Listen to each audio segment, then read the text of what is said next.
Welcome. This is Robert Smitty Smith again, and this is Workshop 4, and it's going to cover cutting, filing, grinding, and fitting of metal for welding. And that's really important for you SAE guys and you Baja guys, and also any of the other projects, design, build, fly, whatever. If you got some pieces to fit together, I'm going to show you how to do it quickly and efficiently, and most importantly, properly. But before we get started, shop safety is always the first priority. Know where the first aid kit is, know where the phone is, know where help is next door. Never ever work alone. You have to have two people in the shop at all times, and above all, you have to wear the proper safety gear. Now for grinding, filing, drilling, all like that, we need work gloves. I strongly recommend you pick out a pair from the supply, put your name on them. There's Smitty, there's mine. We use face shields. This is my personal one. We use ear protection when we're using motorized grinders. These things are very, very noisy, and that young hearing of yours will go away rapidly in this kind of industrial noise environment. Put these things on or use the foam earplugs. If you don't do it, you will get yelled at severely and run out of the shop, I assure you. We don't want anyone hurt or damaged in any way. We want this to be a positive experience always. Now, we've covered the safety gear, we've covered the protective gear. Now, just what is a proper weld joint versus an improper weld joint? I'm going to hold up a couple of pieces of metal here. This is a square tube, and I just picked it out of the pile. Here someone started radiusing the end to fit it against a round tube. Now, let's put a round tube and see against it and see just how it did. Well, that's pretty sloppy. If we tried to weld that, see that big giant gap on that thing? I'm going to move it around. Just give me a second. Try to get this up against my body. See that gap there between there? If we tried to fill that up with our welding material, welding wire filler, that would create a very brittle, overheated joint that's liable to crack and break. And this is called profiling. We want to create joints that fit snugly and tight. And I'm going to show you how to look at these joints and evaluate them whether they're proper or not. Now, on this chassis, which is a work in progress here at UCI, this is our downhill gravity XGR racer. This chassis is in production, and if the camera can pan down to here, if you look here where this square tube joins this square tube, if you look across there, these are just tack welded in place, ready for the final welding. You can see there's virtually no gap on that joint. If you look on any of these other joints, if there is a gap, it is minuscule. Now, this little rod I have in my hand is a piece of brazing rod, and it's 1.5 millimeters thick, which is about the thickness of the heaviest of these tubes. If I put a ruler up here, maybe we can see that. Oh, never mind. You can see it's pretty small stuff. It's roughly the thickness of the tubes.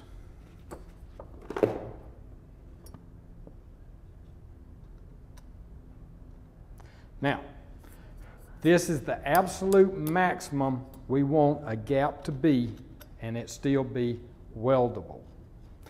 If the gap is greater than that, you need to refit the part. It's too big a gap. This is a maximum because we do not want a gap to exceed the thickness of the base metal.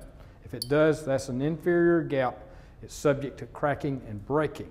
So what you do is you take this. Now here I have two round tubes. They've already been fitted. I will hold them together, put them against my body. And as you can see, if I try to insert this, it will not go anywhere. The ideal gap is whatever welding wire the MIG welder is using, that should not fit through there. If the welding wire will not fit through there, the welding wire is about half as thick as this. If the welding wire will not fit through there, that's a darn good joint. So that's what we're trying to get. This is a very good joint here. Now, let's go back to our square tubing. As you can see, no problem with it fitting in here just about anywhere we want to put it. So it fits in right there, all on the corners. It's terrible. So that would be a horrible, horrible joint, and one we do not want. So now, how do we get these joints? The way we get these joints is we have to cut metal, we have to file metal, and we have to grind metal. Sometimes we do all three on the same joint to create one of these, because you have to cut the metal off to the proper length.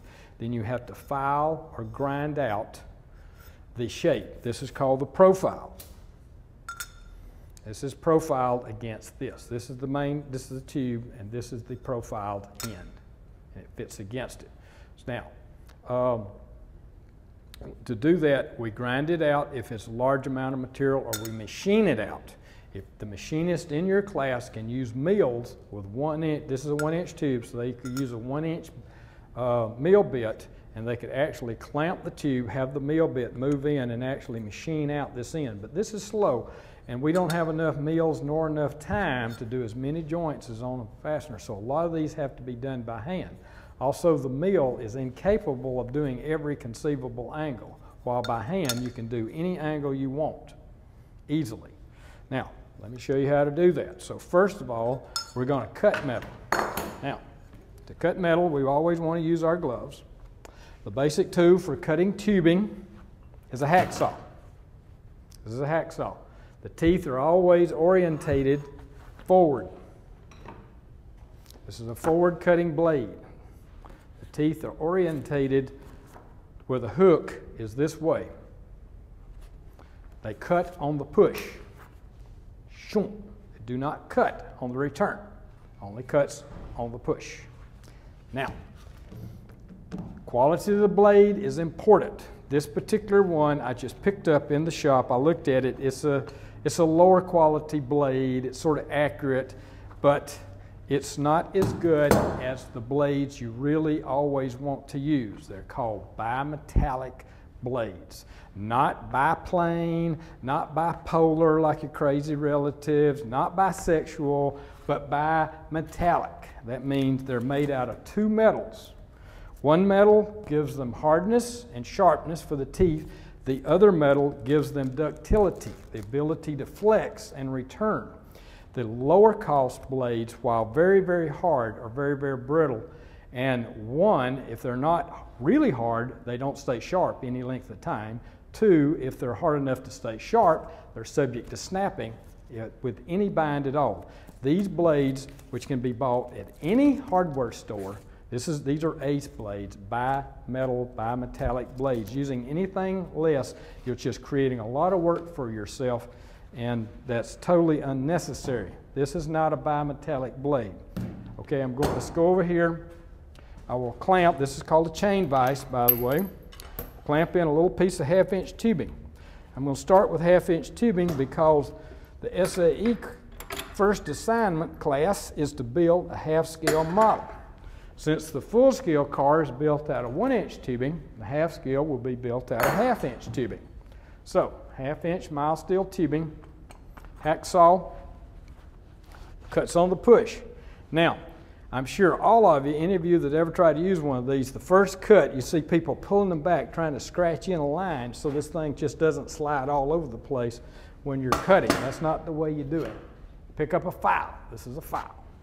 And then, if you had a certain length, if we measured that down, let's say to 6.5 inches, and that's 6.5 inches, you take a file, and on the files also cut on the push. Some files can cut on the drag. If you look at the cutting serrations, if they're orientated in one direction only, if there's just one rank and file of them, then it cuts on the push. If there's a diamond tooth, if the serrations on the file are crisscross, then it'll cut in both directions. Do not let us catch you sawing back and forth like it's some kind of 2x4 and a wood saw back and forth, back and forth. Files cut on the push. Hacksaws cut on the push. Now, let's check out this old blade and let's see what it does. Now, this is a lightweight little stand. If you get down here and you cut on the horizontal, sometimes it will jump around with you. So, Notice I'm cutting on the push. And I'm not, when I bring it back, I'm actually lifting it up a little bit. Now, here's what's happened. This is a very, very dull blade. These blades can be dull readily by doing this. When you pull back on the blade, the teeth facing that way create a hook. When you pull back, that hook curls under. So the sharp cutting edge actually folds out of the way, so when it tries to go forward, instead of biting into the metal, it skates across the top. That's what dulls these blades. This is a standard dull blade. It's worthless. Get my own personal hacksaw. As you can see, this is a bimetallic blade from Ace, but it has very little white paint left on it. I've used this particular blade probably for 6 weeks, and it's still sharp, and it still cuts like a hot knife through butter, because I do not back drag the saw through the kerf. Now, here we go. Now, the tendency is, as it cuts on the push, if you're not on axis, if you're off axis, it tends to do this, and you can actually bind, kink, and break your blades. It's really important that you visually sight on it. Now, because that is an old cut, and this is a very sharp blade, you may have to lower the angle, use very low pressure to get going. But I'm only pushing. Whoop. There we go. Once this blade, now see, I'm actually lifting out, push, push, push. Now I'm having to steady it with this hand to keep this little lightweight stand from jumping. To eliminate some of that, if I move up over it to where I'm pushing down, now I have the legs of the table resisting the downward motion, and it should calm down. Get going. It takes practice to get where you can smoothly stroke through this. But as you can see, I can do this in one hand. Whoop.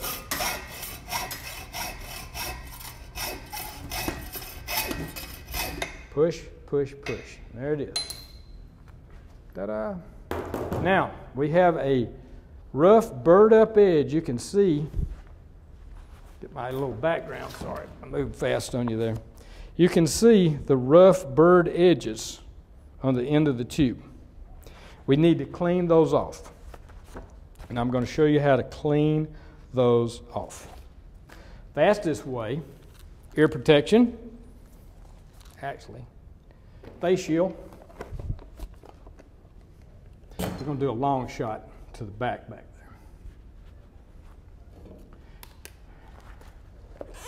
Ear protection, face shield. This is a bench grinder, powered grinder, has rock wheels, has a coarse, has a fine. Hold it about a 45-degree angle, touch it to the work and rotate it. Removes all the bad end. So now we have a deburred end. You can do it by hand if that machine is not available, but it takes longer. As you can probably see, there's no more burrs on the end, just a nice little bevel. Now we can go on. So, as you will be building your half-scale model out of 1/2 inch, I'm going to show you how to profile the 1/2 inch. 1/2 inch tubing, here is a file that's 1/2 inch in diameter. If I file across the opening of that tubing and just keep filing, and as this file moves down into the tubing, it should create the proper radius, because this is 1/2 inch in diameter, this is 1/2 inch in diameter. So let's chuck this up in the vise and see how that works out. Because we have files available that are the proper diameter,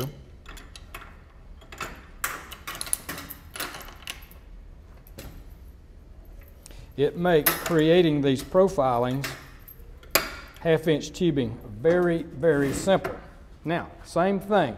you're trying to start a file across the end and you don't want it to jump around, the easiest thing to do, grab a file, regular triangular file or square file. Come in here, figure out the angle you're going to be stroking at, and cut on the push, file a little notch in. That'll give you a little groove for this to start. And you want to wear gloves because here's why. If you're steadying this thing and your fingers get pulled down into the work, it will slice you open big time. Okay, I'm going to try to do it with one hand so the cameras can see. And you see how it didn't jump off the thing because there was just that little hint of a groove. Notice I'm lifting and pushing. Push, push, push, push, push, push, push. Now, as metal builds up, you want to sort of rake it off.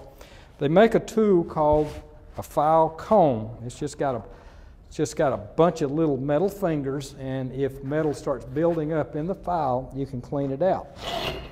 So now I'm just steadying the nose.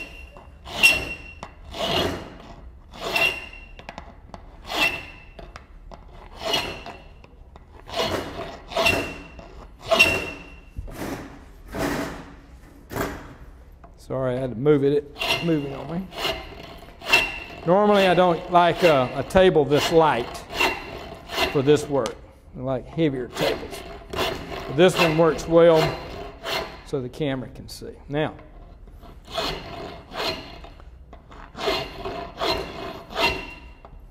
and if you listen to the cut. It's not screeching. And it's not making hardly any noise when I pull it back because I'm not bearing down. Never, ever, like I say, bear down on the pullback. Release all pressure.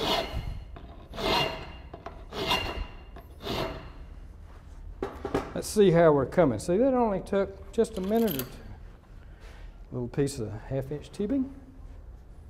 See what we got. See that? And I got a little bit of flash that needs to be trimmed off. Let me turn it around.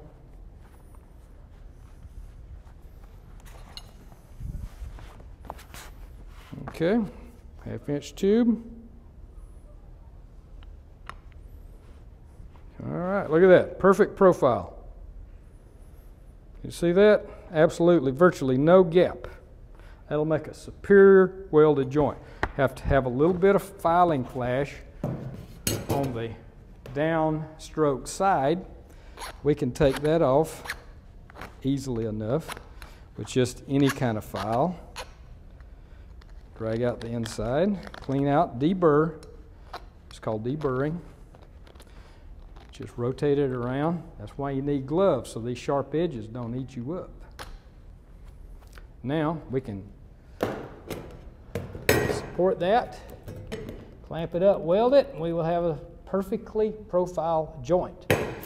Now, suppose we want something that's not 90 degrees. Well, how do we do that? Easy, nothing to it. We can make us a little paper. Try to hold it at an angle so you can see. Here, whatever angle the file goes through the work. See, the file is perpendicular, the axis of the file is perpendicular to the axis of the tube. If I want a 30-degree angle, I move this to a 30, 60-degree angle, whatever, and I just continue.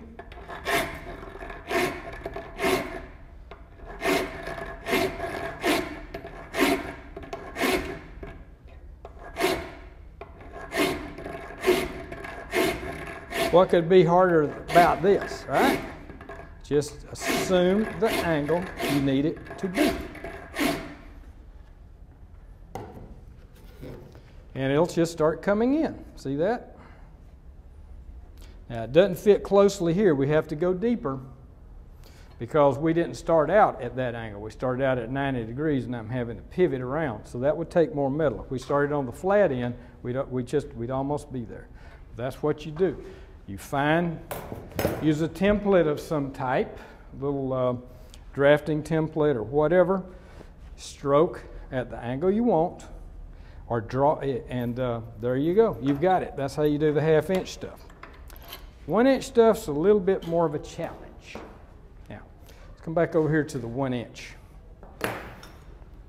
I'm going to show you how to do that. Now, this particular one is designed to go at an angle. This one is designed to be more or less perpendicular, as was this one, perpendicular. Now, let's say if we've got a chassis to build, we got lots of the same kind of angles. So, is there any easy way to replicate these particular shapes without having to start from scratch every single time? And do we have to use a file? Do we have a 1 inch file? Sadly, no. We have to use a milling machine. We have to use a smaller file and hand manipulate it into the throat to create that. So it's a little bit more of a challenge. But because this is larger, we can use power tools to help us. And I'm going to show you how to do that. So let's take a simple 90-degree shape. And I'm going to have to show you how to make a template guide very quickly and simply so you can repeat that 90-degree shape over and over again. All you need is scissors, some file folder material, just regular old manila file folder material. Works absolutely great for making templates and guides and things like that. Let's see if I cut this long enough. I think that's long enough. Okay, so here's what you do. Cut a piece of file folder material, wrap it around the tube. Enough to get a decent overlap. Then you tape it down. So I have some tape here.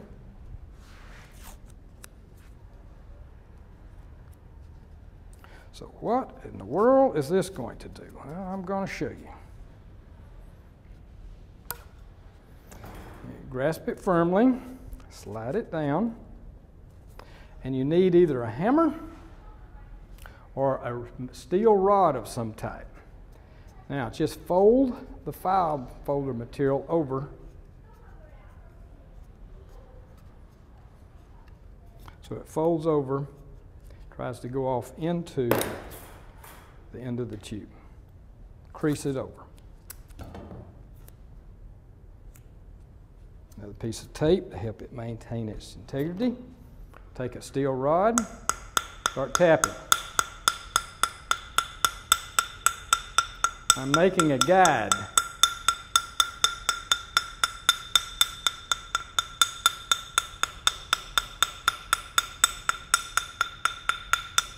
I'm just following the end around,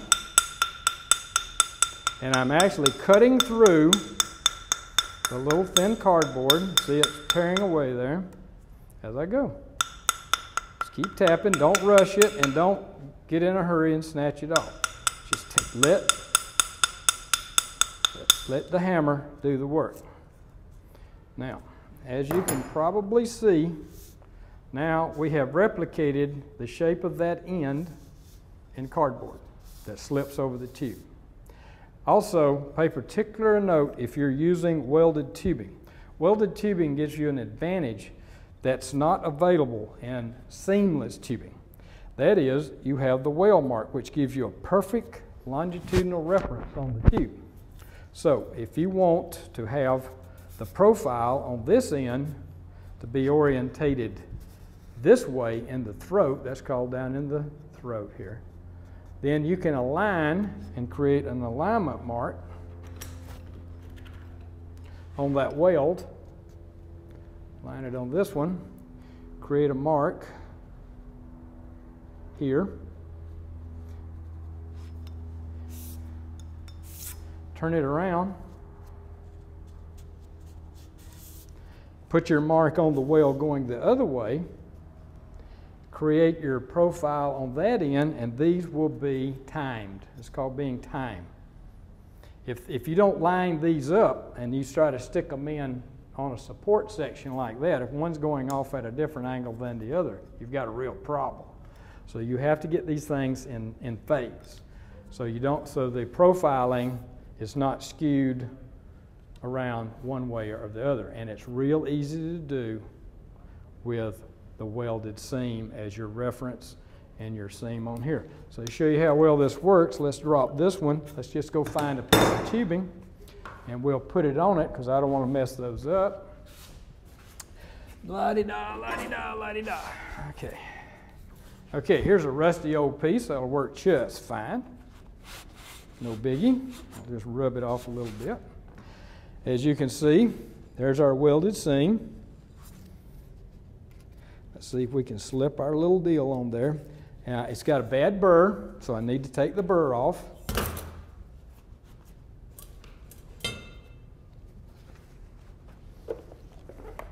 Protection, ear protection, and I will turn off the grinder this time, hopefully.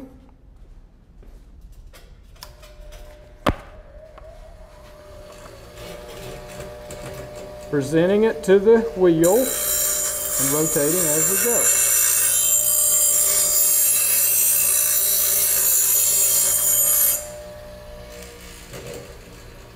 Deburred.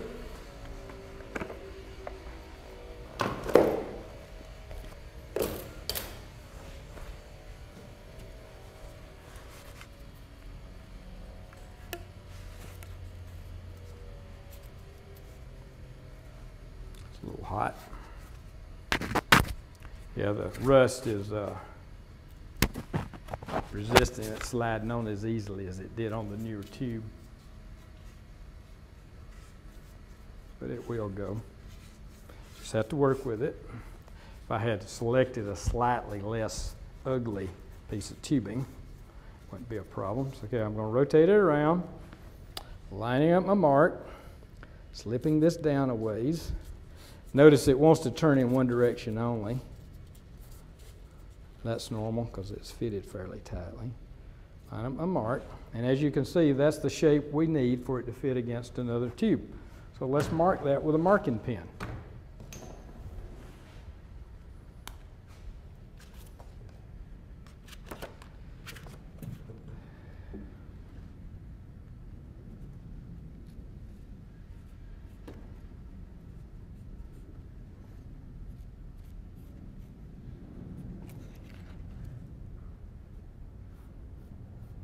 I'm just going around, tracing it, just like when we were in little kid school and we were tracing stuff. We just trace that outline, and guess what? All we got to do is remove all that metal, and this should fit perfectly.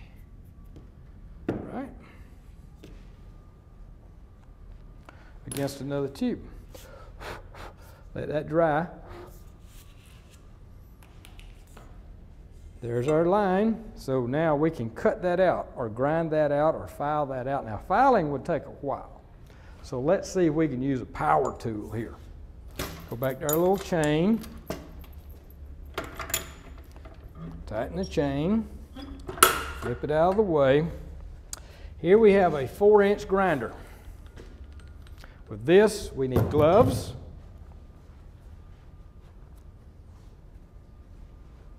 Eye protection definitely, because we're throwing steel particles around in there along with abrasive grit. Also, it's very noisy and we're very, very close to it.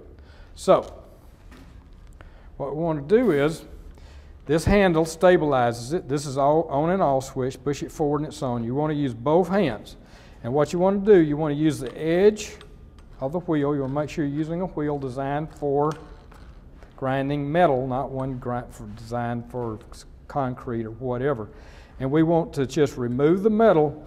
Now the wheel turns this direction. From when you're holding it, it turns clockwise. I don't know if you can see it as it coasts down. See it coasting down. So that means as it drags across, it's going to throw sparks that way. Never ever orientate this to where it's throwing the abrasive grit and the metal that it's removing toward your face or anyone else's face. Because if it gets in your eyes, it's a trip to the emergency room. And it's very, very painful. So pay particular attention to this. The grinding material that comes off at pretty high speed. Sometimes it can hit things and bounce back, or very strong air blasts can blow this grit around, get it in your eye, and it's very uncomfortable. All right, let's see what we can do here. Now, this will take a few minutes to do, so we might want to edit some of this down.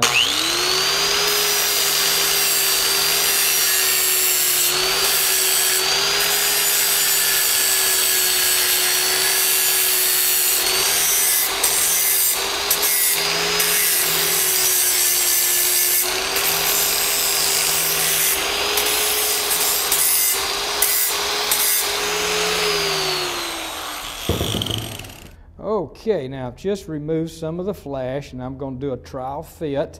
And this is just stop using the grinder and nothing else but the file, just remove flash, and we want to see how it fits so far. And can you see that all right? Or shall I move it some more? So we're getting there. We have a little bit of unevenness, and we can finish that with the round file, or we can go back to the grinder. Sometimes it's very common for your mark to get burned away by the heat of grinding. So in that case, it's okay to slip this back on there and remark it. But this is basically all there is to it. And this is a lot easier to use than the file to remove that much material. So you make you one for 90 degrees, make you one for, let's see, what's this one, 60 degrees or so. No, that's a 90. Ah, this one. There we go. You make one for all the common angles that your particular structure requires. And you can use them over and over again, and it cuts down on the time, because all you have to do is draw a line with a marking pen and grind and file to the line. You're done. It's just that simple. All it takes is doing it. But you'll have a lot of these joints, and so we need a lot of hands doing it. So that's basically it, guys. Measure carefully, cut carefully, file carefully, grind carefully, and you'll have a car this time next year. And that's basically it for cutting, grinding, filing. So be safe and go do your projects.